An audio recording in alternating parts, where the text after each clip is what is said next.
Assalamualaikum warahmatullahi wabarakatuh. Halo semuanya teman-teman, selamat siang, selamat datang kembali di channel kesayangan kita, channel Ilo Entry, dan masih bersama saya Ilo. Dimanapun teman-teman berada, semoga teman-teman selalu dalam keadaan sehat walafiat tanpa kekurangan satu apapun. Dan pada kesempatan siang hari ini di tengah gerimis ya, ini udah mendung gerimis hampir hujan nih teman-teman ya. Di teman-teman bagaimana ya? Dan pada kesempatan yang baik ini kami akan membawakan satu kisah dari penulis favorit kita semua, yaitu Mas Zaki Aisar. Wow, Mas Zaki Aisar si Bayu Gendang. Jadi tapi pada kesempatan kali ini bukan kisah Bayu Gendang teman-teman ya. Jadi Mas Zaki Aisar juga perlu untuk keluar dari sosok Bayu Gendang, walaupun tetap akan terus menulis Bayu Gendang, tapi di sini pada kesempatan kali ini Mas Zaki Aisar akan mencoba menulis sesuatu yang lain. Asli di sini kisahnya keren pakai banget teman-teman.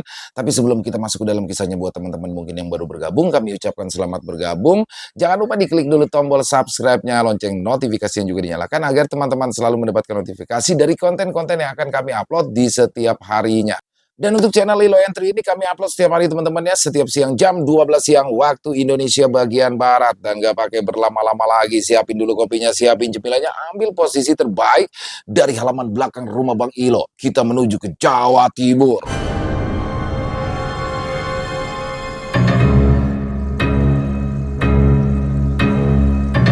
Rahasia gelap Bang Marni.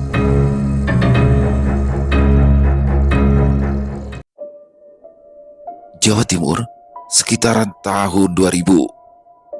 Sepasang bola mata berwarna abu-abu menatap tajam ke atap kamar.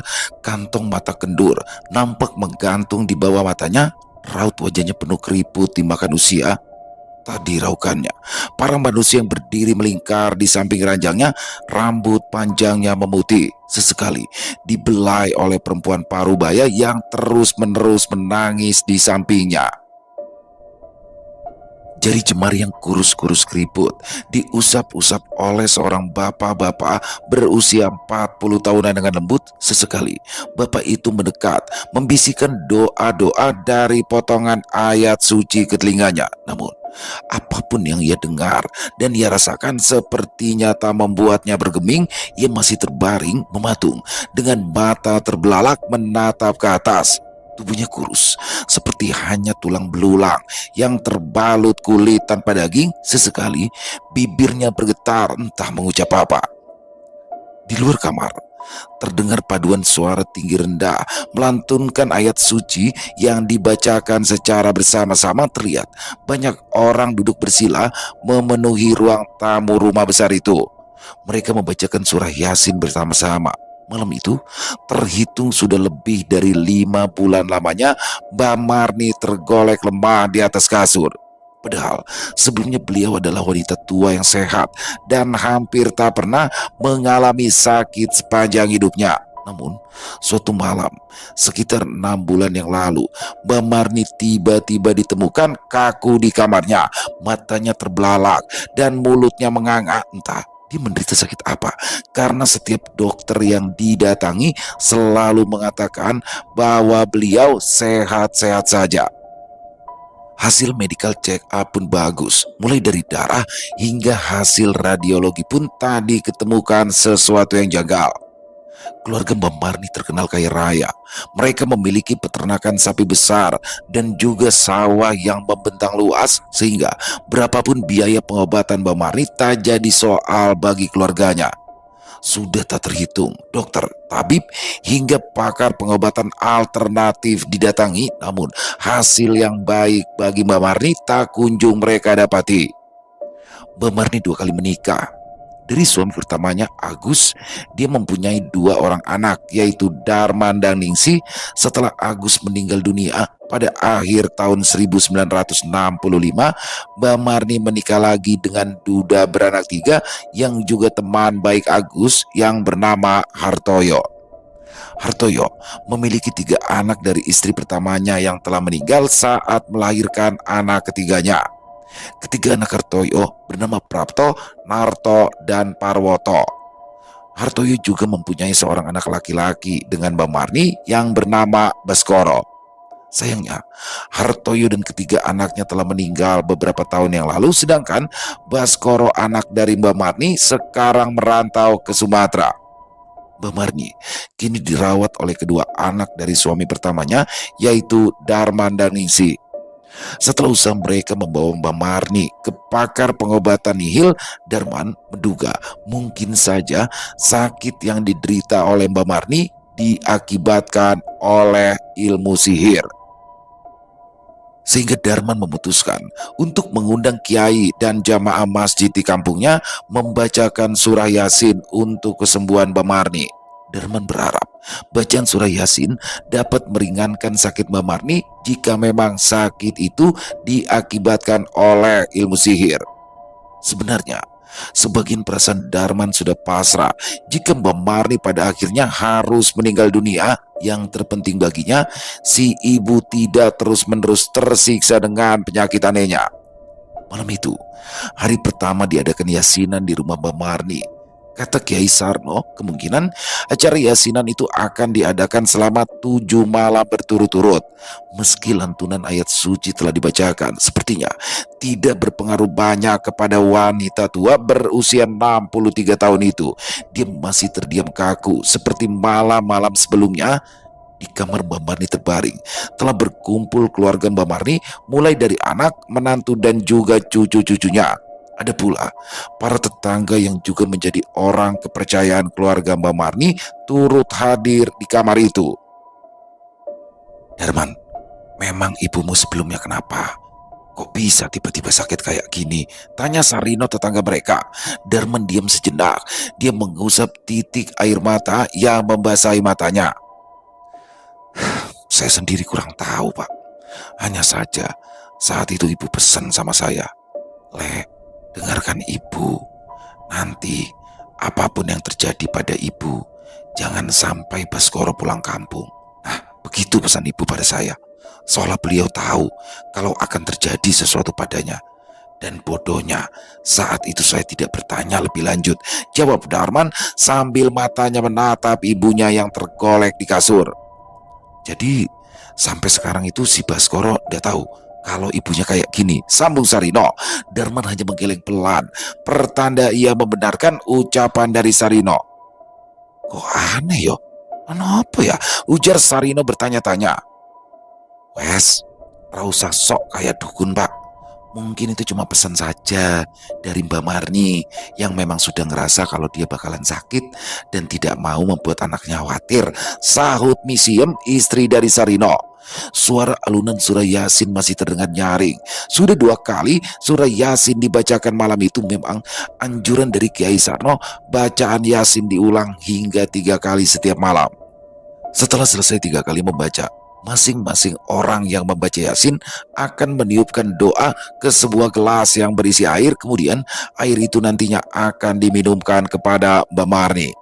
Tampak gelas yang berisi air itu kini di hadapan Kiai Sarno yang terpejam sambil duduk bersila, sedangkan mulutnya masih terus melantunkan surah Yasin. Ibu, suara teriakan Ningsih mengejutkan orang-orang yang berkumpul di kamar Mbak Marni. Ningsih terkejut melihat ibunya dengan tiba-tiba duduk dengan mata melotot tajam menatap ke depan tanpa memperdulikan Ningsih yang berada di sampingnya. Ibu, ucap Darman keheranan, disusul oleh ekspresi keterkejutan dan ketakutan dari seluruh orang yang berada di kamar itu. Bu, Bagas takut, ucap seorang anak berusia 8 tahun kepada Ningsih. Kemudian anak itu beringsut dan membenamkan wajahnya ke tubuh Ningsih. Ayu, anak kedua dari Darman, juga ikut menangis dan langsung digendong oleh Ratna, istri Darman. Sedangkan Angga, anak pertama Darman, ikut membaca Yasin dengan Kiai Sarno di ruang tengah. Mbak Marni tiba-tiba berdiri di atas kasurnya.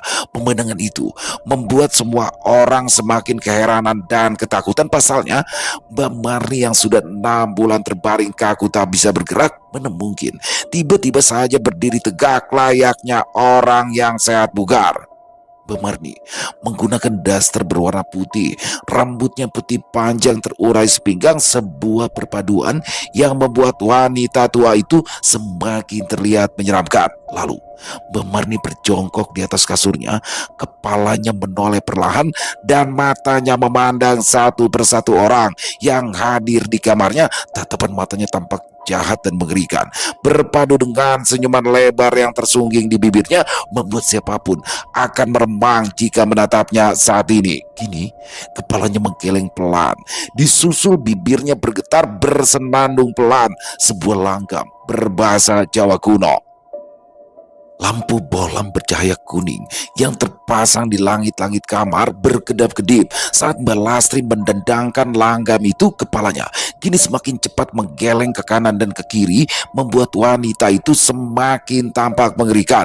Orang-orang hanya berdiri mematung, tak bisa berucap sedikit pun. Ketakutan telah membuat mereka membeku dan tak bisa berbuat apa-apa. Kemudian Mbak Marni melompat turun ke bawah ranjang, menatap sekilas ke orang-orang di sekitar, lalu berjalan keluar kamar sambil sesekali berjinjit dan berputar-putar. Kini dia menuju ke ruangan tengah, yaitu tempat di mana para jamaah melantunkan surah Yasin. Paduan suara ayat suci seolah tak membuatnya berhenti. Dia terus saja berjalan menuju asal suara lantunan ayat suci.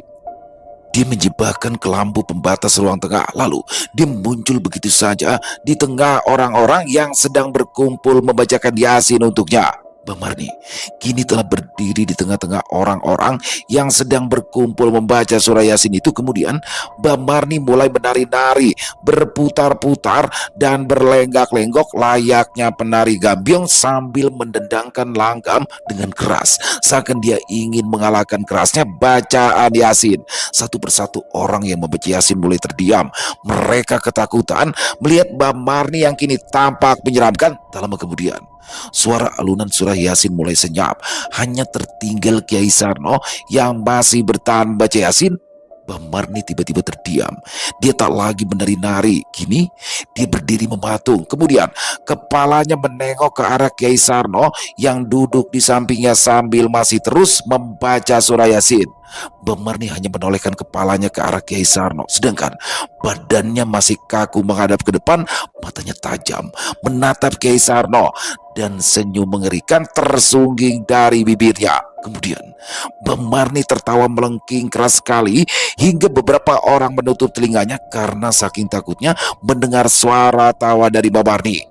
Para keluarga yang tadi berkumpul di kamar Mbak Marni hanya bisa menatap terdiam, tak bisa mencegah dan melakukan apapun terhadap Mbak Marni. Pelan-pelan Mbak Marni merangkak menuju Kiai Sarno. Kiai Sarno masih terus membaca Yasin sambil tetap memejamkan mata. Bacaannya mulai sedikit bergetar, badannya tampak menggigil.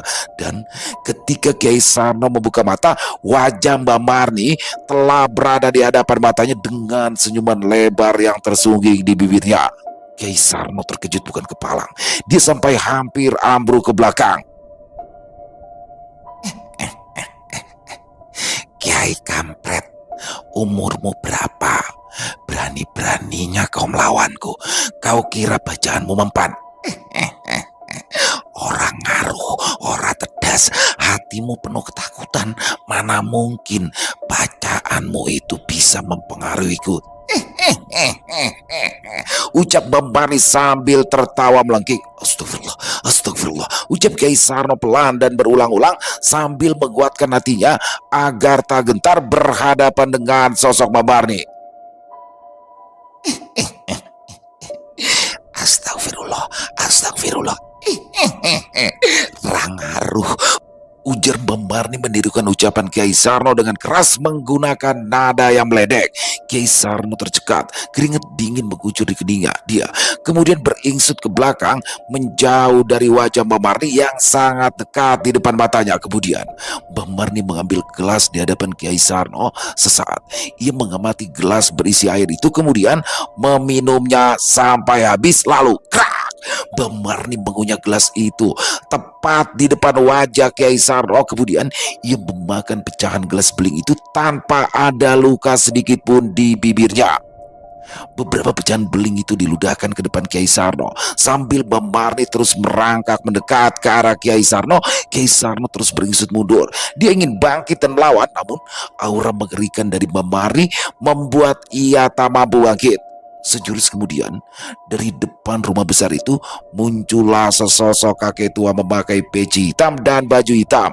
Rambutnya tipis memutih. Muncul di sela-sela peci hitamnya, wajah kakek tua itu penuh dengan keriput, dengan jenggot dan kumis yang menghiasi wajahnya. Kakek tua itu segera melesat masuk ke dalam rumah tanpa mengucap salam, seolah dia tahu apa yang telah terjadi di rumah itu. Ia langsung mendekap tubuh Memarni, mengusap wajahnya dengan telapak tangannya, lalu membisikkan sesuatu di telinga Mbak Marni. "Sudah, Kanjeng Ratu, kembalikan Sukma Marni. Aku berjanji akan menyelesaikan masalah ini," ucap kakek itu pelan di telinga Mbak Marni. "Janji? Aku nagih janjimu," teriak Memari yang kini sudah tak nampak seperti yang biasa dikenal oleh keluarganya. Kakek itu masih meletakkan telapak tangannya di wajah Mbak Marni. Mulutnya bergetar cepat mengucap mantra. Kiai Sarno membantu dengan ikut memegang kaki Mbak Marni sembari mengucap doa. Mbak Marni masih meronta dan hampir mengempaskan kedua orang lelaki itu. Kakek tua itu masih terus mencoba menenangkan Mbak Marni. Terlihat keringat mulai membasahi keningnya. Jenggot dan kumisnya naik turun seiring bibirnya semakin cepat mengucap doa dan mantra. Lalu perlahan wajah Mbak Marni mulai tenang. Sorot matanya tak lagi tajam. Kemudian Mbak Marni mulai terdiam dan kembali terbaring kaku seperti semula. Mbak Marni mulai tenang dan kembali dibaringkan di kasurnya, sedangkan Kiai Sarno dan para jamaah masjid terlihat berjalan meninggalkan rumah Mbak Marni. Suara kasak-kusuk masih sayup terdengar ketika mereka berjalan meninggalkan halaman rumah Mbak Marni.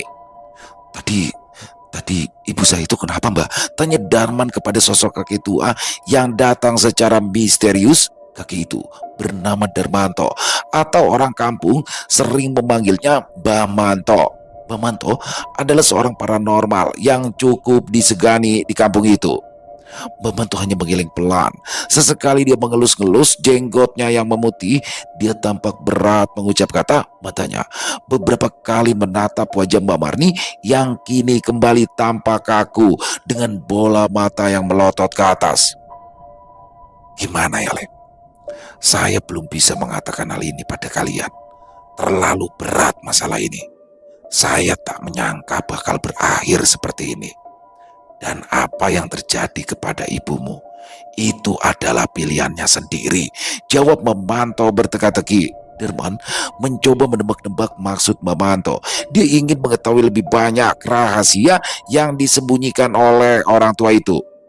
"Bah, sebelum ibu terbaring kaku, ibu pesan sama saya, apapun yang terjadi pada ibu, Baskoro jangan boleh pulang ke rumah." "Itu maksudnya apa ya, Mbak?" tanya Darman mencoba menyelidik. Mbak Manto sedikit terkejut.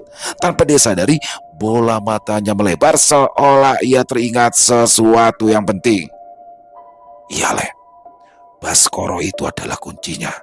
Saat ini aku hanya bisa berpesan padamu, sebisa mungkin Baskoro jangan sampai pulang ke rumah. Kalau dia sampai pulang ke rumah, maka apa yang dilakukan oleh ibumu menjadi sia-sia," ucap Bamata tegas. Darman meradang. Ia makin muak dengan segala teka-teki yang diucapkan oleh kakek tua itu. "Jadi sebenarnya apa yang terjadi sama ibuku, Mbah? Kok kamu masih bisa berteka-teki di saat kami semua di sini setengah mati kebingungan? Apa yang kau mau, Mbah?" bentak Darman tegas. Memanto hanya menggelengkan kepala. Hampir saja mulutnya berucap, tapi lagi-lagi ia teringat pesan dari Mbak Marni untuk tetap merahasiakan hal ini kepada anak-anaknya. Hari-hari pun berlalu. Mbak Marni masih terbaring kaku. Darman dan Ningsi tiap hari merawat Mbak Marni, mulai dari memandikan sampai menyuapi makanan ke Mbak Marni agar orang tua itu tetap bertahan hidup. Darman dan Ningsi setiap hari bergantian menjaga ibunya. Kebetulan rumah mereka tak jauh dari rumah ibunya, sehingga mereka bisa lebih mudah mengawasi dan menjaga ibunya. Malam itu giliran Ningsi yang menjaga Mbak Marni. Malam itu tak seperti biasanya. Tak terdengar suara hewan malam yang biasanya bernyanyi dan bersaut-sautan meramaikan malam. Malam itu terasa sangat sunyi, seolah semua makhluk bernyawa memilih bersembunyi di pembaringannya kebut tipis. Menyelimuti malam yang sunyi itu, bulan menggantung menyinari malam dengan cahaya temaram, udara dingin terasa sangat menusuk tulang sesekali. Angin lembut menerpa rumpun bambu dan menimbulkan suara ringkikan yang memecah keheningan malam. Malam itu, Ningsih di rumah Mbak Marni dengan ditemani Bagas anaknya karena Gianto, suami dari Ningsih, sedang melaksanakan dinas malam. Gianto adalah seorang polisi yang berdinas di kota yang berjarak 16 kilometer dari kampungnya. Rumah Mbak Marni sangat sepi. Sebelum sakit, Mbak Marni hanya tinggal seorang diri di rumah itu dan sesekali anak yang menginap untuk menemaninya. Dan semenjak Mbak Mari sakit, sebenarnya sudah berkali-kali Darman dan Ningsih mencari pembantu untuk merawat dan menemani Mbak Mari, namun tak ada yang mampu bertahan. Tak sampai seminggu, para pembantu itu kabur. Bahkan ada yang hanya semalam sudah kabur. Rata-rata para pembantu itu mengaku sering mendengar Mbak Marni bernyanyi sebuah kidung yang menyayat hati di tengah malam sambil menyisir rambutnya di depan cermin tua yang ada di kamarnya. Dan yang paling seram adalah cerita dari salah satu pembantunya yang bernama Yuni. Dia hanya bertahan 3 hari di rumah Mbak Marni. Suatu malam, saat Yuni tidur di kamarnya, tiba-tiba saja ia mengalami ketindihan. Tubuhnya kaku tak bisa bergerak, mulutnya seperti terkunci. Jangankan membaca ayat suci, berteriak pun ia tak bisa. Dalam keadaan seperti itu, sayup-sayup terdengar dari telinganya suara kidung dinyanyikan dengan suara parau oleh Mbak Marni. Pelan-pelan suara kidung itu terasa semakin keras dan semakin mendekat. Tak lama kemudian, pintu kamarnya seperti terbuka paksa. Mata Yuni seperti dipaksa untuk menatap ke arah pintu. Dengan tubuhnya yang masih terasa kaku tak bisa digerakkan, muncullah dari pintu yang terbuka itu Mbak Marni dengan rupa yang menyeramkan. Rambut putihnya terurai panjang, matanya menatap tanpa bola hitam. Yuni hanya terdiam, tak bisa berbuat apa-apa. Dia hanya pasrah sambil terus menyaksikan pemandangan yang mengerikan. Dan kemudian Mbak Marni berjalan pelan, lalu duduk di ujung kasur Yuni yang masih bergumam menyanyikan kidung yang menyayat hati. Kini perlahan nenek tua itu merangkak menuju wajah Yuni. Yuni terbelalak, namun ia tak bisa bergerak, bahkan sekedar untuk menutup mata pun ia tak bisa. Lalu tanpa aba-aba muncullah seraut wajah menyeramkan tepat berada di atas muka Yuni, diiringi tawa melengking mengerikan. Barulah setelah itu Yuni bisa berteriak dengan keras dan menggerakkan tubuhnya. Lalu raut wajah mengerikan itu hilang dari pandangannya. Cerita-cerita dari para pembantu itu pun tak serta-merta dipercayai oleh Daman dan Ningsih. Namun setelah kejadian yasinan beberapa saat yang lalu, mereka kini mulai menduga ada sesuatu hal aneh dan di luar nalar yang terjadi kepada Mbak Marni. Seperti biasa, malam itu Ningsih mempersiapkan makan dan membersihkan tubuh Mbak Marni. Nenek tua itu layaknya patung kayu karena terlihat sangat kaku. Ketika Ningsih mengusap tubuhnya dengan handuk hangat, Bagas bermain sendirian di ruang tengah. Ia asyik bermain mobil-mobilan. Bagas berjongkok sembari memainkan mobilannya. Kemudian Bagas mendorong mobilnya ke depan. Mobil-mobilan kecil itu berhenti setelah membentur sesuatu. Masih dalam keadaan berjongkok, Bagas menatap mobilannya yang berhenti berjalan.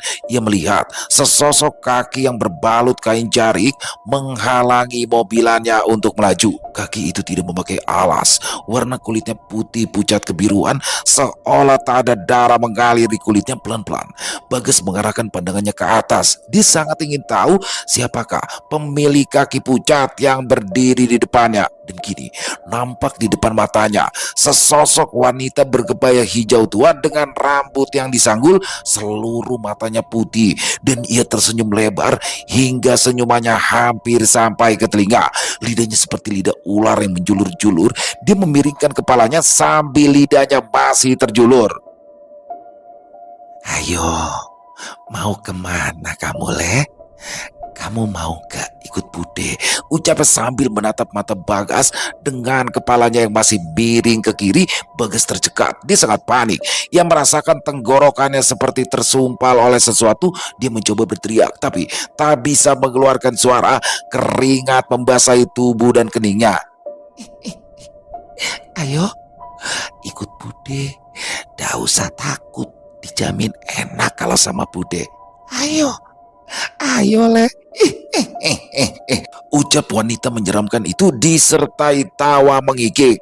Ayo, ayo le, ucapnya terus menerus sambil merangkak mendekati Bagas yang terduduk ketakutan. Bagas makin ketakutan. Dia beringsut mundur, lalu ia menutup mata dengan kedua telapak tangannya. Nafasnya tersengal-sengal, keringat membasahi tubuhnya. Ia pun menangis, namun lagi-lagi tangisannya seolah tak bersuara. Bahkan ketika dia memaksa untuk bersuara, tangisan itu tetap tak mengeluarkan suara. Sesaat dia tak mendengar lagi suara wanita itu. Ia mencoba mengintip dengan membuka sedikit telapak tangannya yang menutupi mata. Terlihat tangannya bergetar seiring dengan nafas yang makin memburu. Pelan-pelan ia membuka telapak tangannya sambil diikuti dengan membuka mata. Dia tidak melihat apa-apa di depan matanya. Bagas merasa sedikit lega. Dia mulai mengatur nafas, lalu ayo le, ucap wanita itu lagi, dan kini si wanita menyeramkan itu berdiri di belakang Bagas. Ia menjulurkan kepalanya ke depan Bagas dari posisi belakang sehingga kepala itu terlihat terbalik di hadapan Bagas. Bagas berteriak keras. Akhirnya teriakan Bagas memunculkan suara. Ibu! Teriak Bagas keras. Mendengar hal itu, sang ibu langsung berlari tergopoh menuju ke arah Bagas. Oh no, boleh, ucap ibunya terenyak. Bagas tak menjawab dan hanya terlihat menangis di ruangan tengah rumah neneknya. Tanpa bertanya lagi, sang ibu langsung memeluk Bagas yang masih nampak ketakutan. Ningsih berkali-kali mengusap-ngusap punggung Bagas dan mencoba menenangkannya. Nampak raut wajah Ningsih mengabarkan kekhawatiran, sedangkan Bagas membenamkan wajah ke tubuh ibunya sambil terus-menerus menangis terisak. Sore itu, Ningsih bertamu ke rumah kakaknya, Darman. Ningsih mulai gusar dengan banyaknya kejadian-kejadian aneh yang terjadi pada ibunya. Mas, kayaknya kita harus cari tahu tentang apa yang sebenarnya terjadi pada ibu deh.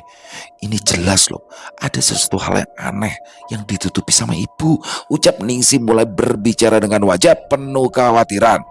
Lah, kan kamu tahu sendiri, Mbak Manto yang tahu masalah ini juga ndak mau cerita. Terus kita harus gimana? Balas Darman. Ningsih tampak berpikir keras. Ia memutar bola matanya ke atas mencari sebuah ide. Apa kita suruh Baskoro pulang aja ya mas? Biar kita tahu apa yang akan terjadi kalau Baskoro pulang. Ya siapa tahu ibu langsung sembuh, ucap Ningsih memberi solusi. Tapi nanti kalau malah terjadi sesuatu yang buruk menimpa Baskoro gimana? Tanya Darman. Ya, tapi ini kan kewajiban kita ngasih tahu Baskoro mas. Bagaimanapun dia juga anak ibu. Masa ibunya sakit keras kita cuma diem aja? Atau gini aja ya sih, kita ancam saja Mbak Manto. Kalau dia tidak mau bicara, maka kita akan menelpon Baskoro untuk pulang. Gimana? Ujar Darman menawarkan solusi. Ya lah mas, kok aneh? Emang Mbak Manto itu sopo? Dia bukan keluarga kita. Ya masa kita mau ngancam koyok gitu? Kalau dibalikin sama dia gimana? Ntar dia bilang gini, yo itu urusanmu. Kalau celaka itu keluargamu sendiri gitu. Gimana? Jawab Ningsih. Darman memegang dagunya saat ia mendengar kata-kata Ningsih. Kemudian ia mengangguk pelan. Tapi jujur, aku tuh ngeliat ada gelagat aneh dari Mamanto saat ia mendengar nama Baskoro disebut. Jadi ya aku mau coba dulu Ningsih. Siapa tahu ada sesuatu yang besar yang disembunyikan oleh Mbak Manto. Balas Darman. Ya wes mas manut. Malam ini giliran sampean kan jagain ibu. Jadi besok aja Mas Darman temui Mbak Manto. Tutup Ningsih mengakhiri percakapan. Malam itu Darman menginap di rumah ibunya. Sampai malam tiba, tak ada hal janggal yang menimpanya. Mbak Marni masih terdiam kaku dengan mata terbelalak dan mulut yang menganga. Darman telah menyelesaikan tugasnya, mulai dari membersihkan tubuh ibunya sampai menyuapinya makanan. Darman menatap sekilas wajah ibunya sebelumnya keluar dari kamar untuk tidur di ruang tamu. Pada awalnya dia ingin tidur di kamar ibunya, tapi Darman sadar kebiasaan yang tidur ngorok takut mengganggu ibunya. Darman berdiri di depan pintu kamar ibunya. Kemudian dia perlahan membalikkan badan untuk berjalan ke ruang tamu. Namun sebelum dia beranjak, dia melihat dari ujung matanya sesosok tubuh berbalut dasar putih duduk di depan cermin. Darman berhenti berjalan. Ia langsung kembali menoleh ke arah kamar ibunya. Tak nampak apapun di depan cermin. Yang terlihat hanya tubuh kaku ibunya yang terbaring di ranjang.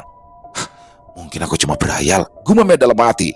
Darman membalikkan badannya lagi dan ingin segera berjalan ke arah ruang tamu. Namun lagi-lagi sesuatu yang aneh ia tangkap dari ujung matanya. Gini, dari ujung matanya nampak seseorang berbaju putih berdiri di dalam kamar ibunya. Apalagi nih, gumamnya. Kemudian Darman menoleh kembali dan ia terkejut melihat ibunya yang berdiri kaku dengan mata melotot dan mulut menganga menatapnya. Ibu, ucap Darman terbata-bata. Sepersekian detik Darman berdiri kaku tak percaya memandangi ibunya yang berdiri tegak dengan mata melotot dan mulut menganga menatapnya. Darman mengucek mata, ingin memastikan apa yang dilihatnya adalah benar. Selesai dia mengucek mata, kini yang dia lihat sungguh berbeda. Dia melihat ibunya masih terbaring di ranjangnya. Perasaan tadi aku lihat ibu berdiri, tapi sekarang sudahlah. Berarti benar kata Ningsih. Aku harus segera bertindak, gumam Darman dalam hatinya. Pagi-pagi buta, Darman bergegas berjalan menuju rumah Mbak Manto. Lingkaran hitam tampak menghiasi mata Darman, menandakan ia tak bisa tidur semalaman. Tak lama kemudian, Darman sampai di rumah Mbak Manto. Rumah Mbak Manto terbuat dari kayu jati dengan halaman rumah yang luas. Dua pohon sawo besar berdiri kokoh di halaman rumah Mbak Manto, membuat halaman rumah itu terlihat sejuk. Darman segera berlari menuju ke rumah Mbak Manto. Sesampainya di depan pintu, Darman segera mengetuk pintu kayu rumah Mbak Manto. Kula nuwun, assalamualaikum. Tok tok tok, tok tok tok, ucap Darman sambil mengetuk pintu. Waalaikumsalam, jawab suara dari dalam rumah. Tak lama kemudian Mbak Manto keluar dari rumahnya. Ketika ia membuka pintu, dia sedikit terkejut melihat Darman berdiri di depan pintu. Memang Mbak Manto tinggal seorang diri di rumah itu. Mbak Manto tak pernah menikah. Dia hidup sebatang kara di rumah itu. Oh, Darman, ada apa? Pagi-pagi kesini nak, ucap Mbak Manto ramah. Ini sudah gawat Mbak. Ibu dari hari ke hari semakin aneh. Sudah Mbak, bicara saja apa yang sebenarnya terjadi. Kalau memang Mbak tidak mau bicara, maka aku akan menyuruh Baskoro pulang. Aku tak peduli lagi Mbak, balas Darman tegas tanpa banyak basa-basi. Tepat seperti yang ia duga, raut wajah Mbak Manto langsung berubah.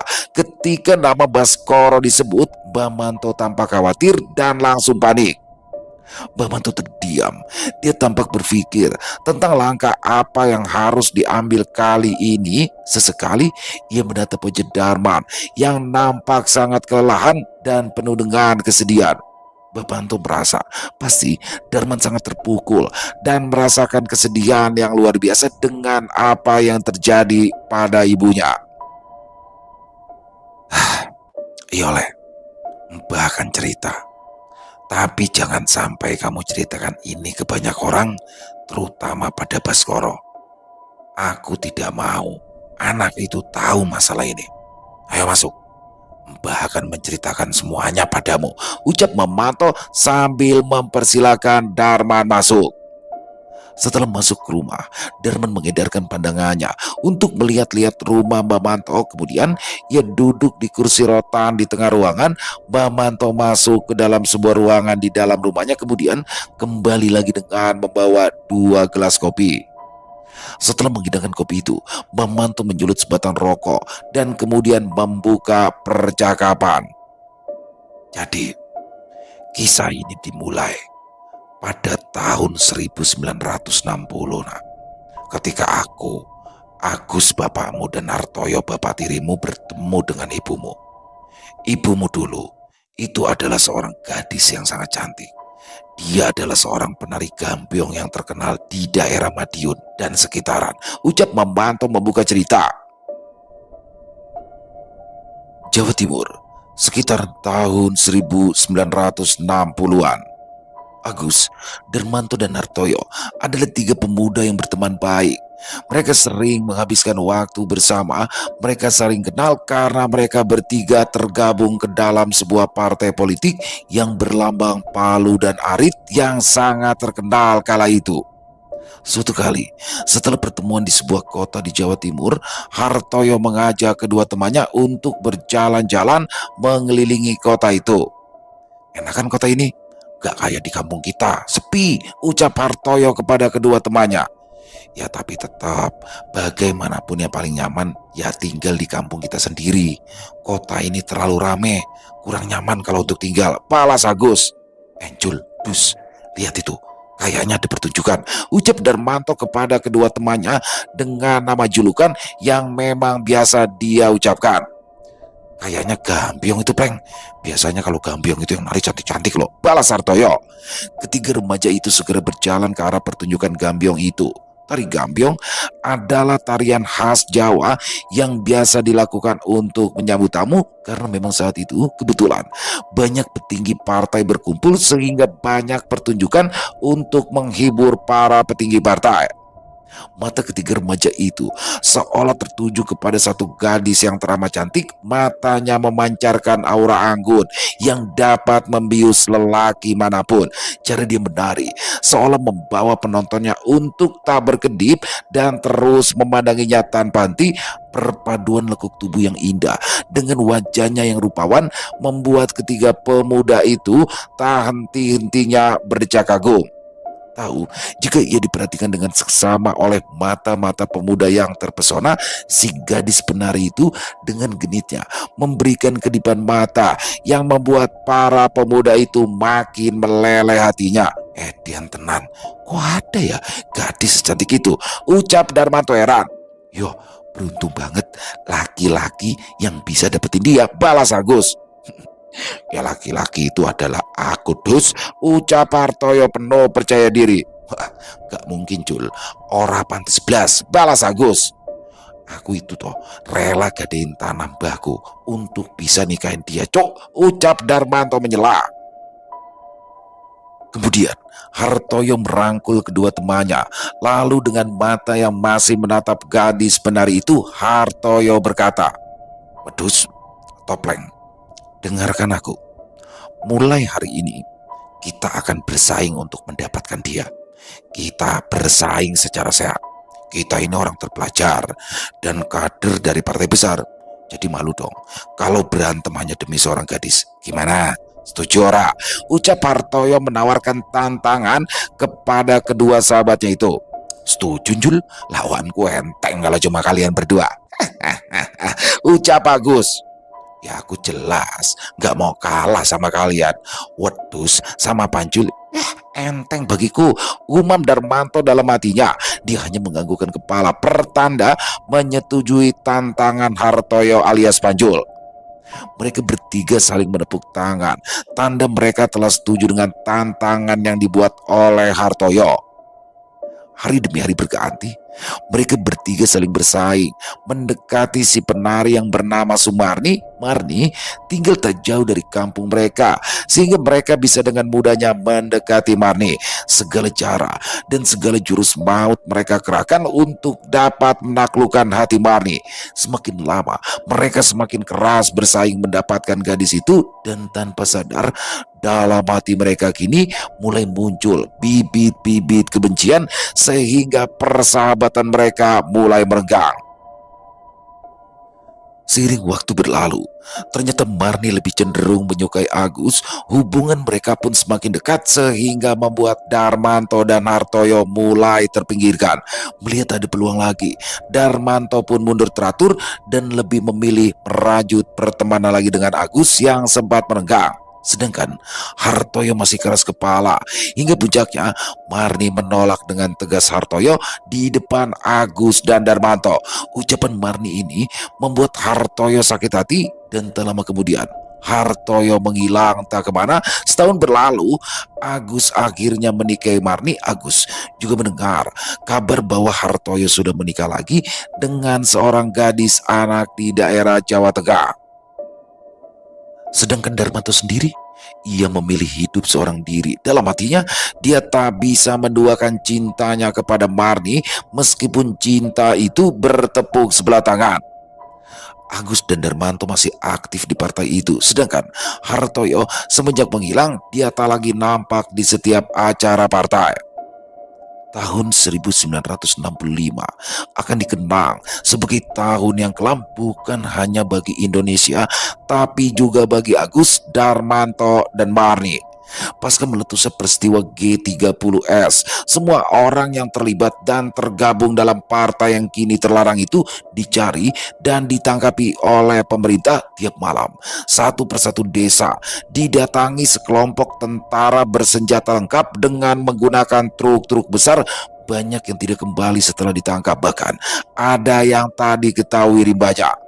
Malam itu, malam yang menegangkan bagi Agus. Berkali-kali matanya menatap dari balik rumahnya yang terbuat dari anyaman bambu. Keringat membasahi keningnya, nafasnya memburu.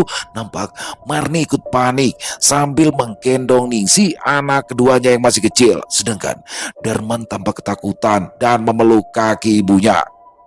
"Piye, Pak? Apa lebih baik kita kabur?" ucap Marni dengan wajah panik. "Mau kabur kemana toh, Dek? Tiap malam seluruh desa didatangi tentara.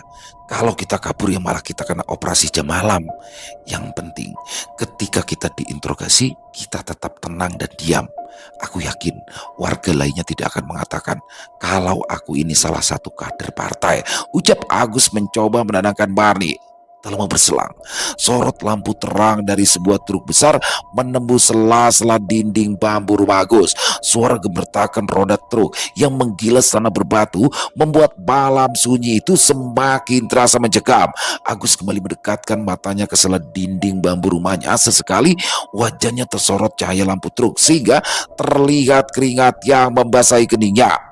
Suara derap langkah sepatu terdengar menuruni truk. Disusul suara komando tegas dari seseorang yang bersuara lantang memecah kesunyian malam. Suara para tentara itu membuat seluruh bulu kuduk Agus merinding. Darahnya juga ikut berdesir. Agus menyadari dengan wajah yang ketakutan seperti ini, maka para tentara itu akan dengan mudah mencurigainya. Tak lama kemudian, dua kali letusan senjata di udara memecah kesunyian malam. Dengkul-dengkul warga melemah seketika saat mereka mendengar suara letusan senjata yang begitu keras. "Keluar! Semua laki-laki dewasa keluar, atau kalian akan kami seret keluar," ucap suara keras yang membahana di malam yang sunyi. Agus menarik nafas dalam, mencoba menenangkan diri. Kemudian dia berdiri dan menatap sejenak Marni yang masih tampak ketakutan di belakangnya. "Dek, Mas pamit dulu. Doakan Mas ya, Dek. Mudah-mudahan Mas selamat malam ini. Mas yakin asal kita tenang dan tidak mencurigakan, maka kita akan selamat," ucap Agus sembari mengecup kening Marni. Kemudian ia mengecup kening Ningsi yang saat itu terlelap di gendongan ibunya. Agus mendekati Darman yang saat itu masih berusia 2 tahun. Agus mengusap-ngusap rambut Darman, kemudian menciumi keningnya. Teriak, Marni tak henti-hentinya menangis. Dia tak ingin melepas suaminya, namun jika ia menahan Agus itu tetap tak ada gunanya karena para tentara itu pasti akan mendatanginya dan malah akan mencurigainya. Agus menatap sekilas wajah istri dan anak-anaknya. Kemudian ia membuka pintu dan menghilang saat pintu kayu itu ditutup kembali olehnya. Marni merasakan sesuatu yang buruk akan terjadi kepada suaminya, namun ia tak bisa berbuat apa-apa lagi saat ini selain terus berdoa dan berharap keselamatan menyertai suaminya. Sampai di sebuah tanah yang lapang, berkumpullah para pria dengan todongan senjata para tentara. Satu persatu warga dipanggil. Satu persatu warga berjalan menuju sebuah tempat yang gelap. Di sana mereka bertemu seseorang yang akan menentukan warga itu dibawa atau dikembalikan ke rumahnya. Agus merasakan tubuhnya bergetar hebat. Apalagi tak lama sebelumnya ada warga yang ditembak karena mencoba kabur. Suara tembakan itu membuat beberapa pria lainnya sampai terkencing-kencing karena ketakutan. Udara malam itu begitu dingin, bahkan sampai terlihat kabut tipis yang menyelimuti desa. Namun udara sedingin itu masih membuat para pria pesakitan yang menunggu nasib hidupnya bercucuran keringat. Kini tibalah giliran Agus. Agus terkejut bukan main ketika sebuah besi dingin menempel di belakang kepalanya. "Berdiri!" bentak pria yang menempelkan senjata di kepala Agus. "Ayo jalan!" ucap pria itu lagi dengan sangat tegas. Perjalanan itu adalah perjalanan yang paling mengerikan bagi Agus sekali. Dia melihat orang-orang lain yang duduk lemas dengan wajah pucat menunggu nasib seperti dirinya. Agus dibawa ke sebuah tempat yang tak jauh dari tempat yang berkumpul. Tampak dari matanya dua orang di kegelapan malam dengan bara rokok yang menyala kecil seperti titik merah di gelapnya malam. Agus didudukan di depan dua orang itu. Agus tak berani menatap wajah keduanya. Lalu sebuah senter terang disorotkan ke wajah Agus oleh tentara yang tadi membawanya. "Gimana? Angkut atau pulang?" ucap salah satu orang di depan Agus duduk. Orang yang ditanya tak lekas menjawab. Ia mendekatkan wajahnya ke depan Agus hingga wajah orang itu ikut tersorot cahaya senter. Agus terbelalak kala melihat seraut wajah di depan mukanya. Ya, itu adalah wajah yang sangat ia kenal. Itu adalah wajah teman baiknya, Hartoyo. "Hartoyo?" ucap Agus berbisik. Hartoyo hanya terdiam seolah tak mengenalinya. Wajahnya masih penuh dengan kemarahan. Agus masih berharap Hartoyo menyelamatkannya. Wajah Agus memelas seolah memohon pertolongan kepada Hartoyo. "Gimana? Angkut atau pulang?" ucap pria itu lagi dengan nada sedikit keras. "Buruan, ini udah semakin malam," tambah pria yang memegang setar. Wajah Hartoyo nampak geram, sedangkan Agus terus-menerus menampakkan wajah memelas. "Angkut, angkut dia," ucap Hartoyo tegas, disusul raut muka terkejut dan tak percaya dari Agus. Selesai. Wow, luar biasa. Itulah kisah dari Mas Zaki Aisar dan ini akan kita bagi menjadi 3 part ya. Rahasia Mbak Marni. Bener kan kata saya kan. Ini bener-bener horor gigit banget ya. Dan apa ya, mungkin ini salah satu kisah yang membuat saya ini jujur ya. Saya langsung begitu saya dapat skripnya saya baca langsung saya telepon tuh Mas Zaki. "Mas, ini kisahnya keren banget, Mas. Keren banget asli." Jadi bener-bener horornya gigit banget dan juga ini membawa kita ke zaman dimana periode kelam, sejarah kelam bangsa Indonesia di tahun 65 yang mana kita sama-sama tahu pada saat itu ada sebuah partai terlarang yang melakukan pemberontakan ya sehingga menimbulkan banyak sekali korban baik dari para petinggi militer maupun juga kepada para warga masyarakat. Jadi memang benar-benar sejarah kelam ya. Jadi dapat banget semuanya nih, horornya dapat, misterinya dapat, sejarahnya dapat. Semuanya dapat dan pasti teman-teman makin penasaran ya untuk part selanjutnya yang pastinya jangan sampai ketinggalan. Sekali lagi kami ucapkan terima kasih kepada Mas Zaki Aisar atas kisahnya yang luar biasa dan semoga kisah barusan bisa menghibur teman-teman semua para pecinta penikmat horor misteri, lebih khusus lagi kepada para subscriber dari channel Ilo Entry. Silakan buat teman-teman mungkin yang punya komentar lain, yang mungkin punya pendapat lain tentang kisah barusan bisa menuliskan di dalam kolom komentar ataupun hanya sekedar saling menyapa. Insya Allah kami akan menjawab satu persatu. Buat teman-teman yang suka dengan videonya bisa diklik tombol like dan tombol jempolnya. Boleh juga dong di-share link videonya ini ke teman-teman yang lain agar juga ikut merasa terhibur. Buat yang belum subscribe, ayo dong bisa diklik dulu tombol subscribe-nya, jangan lupa lonceng notifikasinya dinyalakan agar teman-teman selalu mendapatkan notifikasi dari konten-konten yang akan kami upload di setiap harinya. Dan kami juga ingin mengucapkan terima kasih ya kepada seluruh teman-teman yang sudah selalu setia hadir, yang sudah selalu mendukung kami, karena teman-temanlah kami selalu bersemangat berkarya di setiap harinya. Dan di akhir kata, saya Ilo mengucapkan permohonan maaf apabila mungkin dalam pembawaan kisahnya barusan ada kata-kata saya yang salah, ataupun ada kata-kata saya mungkin yang kurang berkenan. Saya mohon dibukakan pintu maaf yang seluas-luasnya dan sampai berjumpa lagi besok siang jam 12 siang masih bersama saya Ilo di channel Ilo Entry. Salam sehat, sukses selalu untuk kita semua. Wassalamualaikum warahmatullahi wabarakatuh.